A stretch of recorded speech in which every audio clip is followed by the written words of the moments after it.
I'm going to be doing problem 66 for you. So the problem reads, air flows through the tube shown in figure P14.66 at a rate of 1200 centimeters cubed per second. Assume that air is an ideal fluid. What is the height h of mercury in the right side of the U-tube? I've gone ahead and redrawn the figure, so here inside this tube is our liquid mercury. I've got the height over here of the chamber, the speed that the air flows out, the thickness over here of 4 millimeters, and this is our height h that we want to solve for. We're going to want to use the Bernoulli equation for this question, so term by term these values are representative of the pressure energy, the kinetic energy per unit volume, and the potential energy per unit volume, and this is repeated on the other side. So we can look up the density of mercury, which is 13,700 grams per centimeters cubed. We know that we're going to want to use the centimeters cubed version of this density because our airspeed given is 1,200 centimeters cubed per second. And another important equation that we're going to be using is the volumetric flow rate. V is representative of velocity and A is the cross-sectional area of the object. I've redrawn the general shape of our container so I can emphasize why we want to use the volumetric equation. So the cross-sectional area is going to be different at the beginning of our figure than it is at the end of our figure because of the fact that we have a larger region here than here. So according to the dimensions that were given in the problem, this diameter here is 2 centimeters, meaning that we have a radius of 1 centimeter. Here we have a diameter of 4 millimeters, meaning that our radius is 2 millimeters. So if we want to find the cross-sectional area of both of these points, we need to use the equation A equals pi r squared, which is the area for a circle. So A equals pi r squared for both sides. And since we're going to be using this cross-sectional area to eventually calculate for velocity, we're going to want to convert our centimeters and millimeters to meters. So we're going to have A equals pi times 0.01 squared, and over here we're going to have area equals pi times 0.002 squared.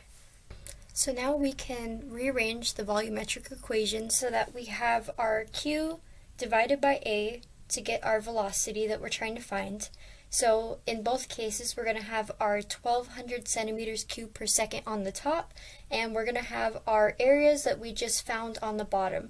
Now one potential pitfall again is the units. So on the top we see that we have centimeters cubed per seconds, and we haven't accounted for that yet because of the fact that although this is in meters, we still need to cancel out these centimeters cubed. So in order to do that, we need to multiply the bottom by 1 times 10 to the negative 6th on both cases. Then you end up getting velocities of 3.82 meters per second and 95.49 meters per second. So I want to point out that this larger velocity is for the smaller side, and the smaller velocity is for this larger side, which if you want to do a sanity check, that makes sense because of the fact that all of this air now has to squeeze through a much smaller space at the end of this figure, meaning that it will have to increase its velocity by quite a bit.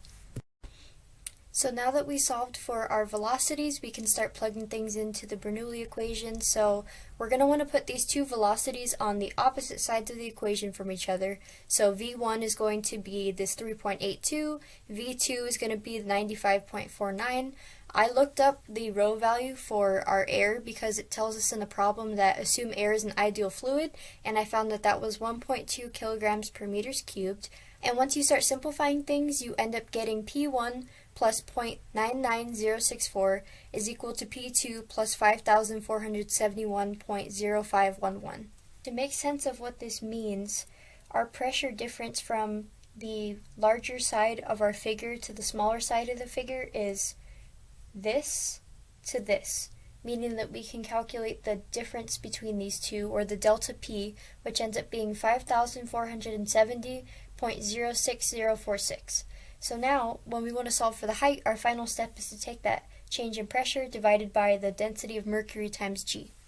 So we plug in our values here. We have the delta P, we have the density that was given to us in the problem, and 9.8, and we end up getting that our height is 0.041 centimeters.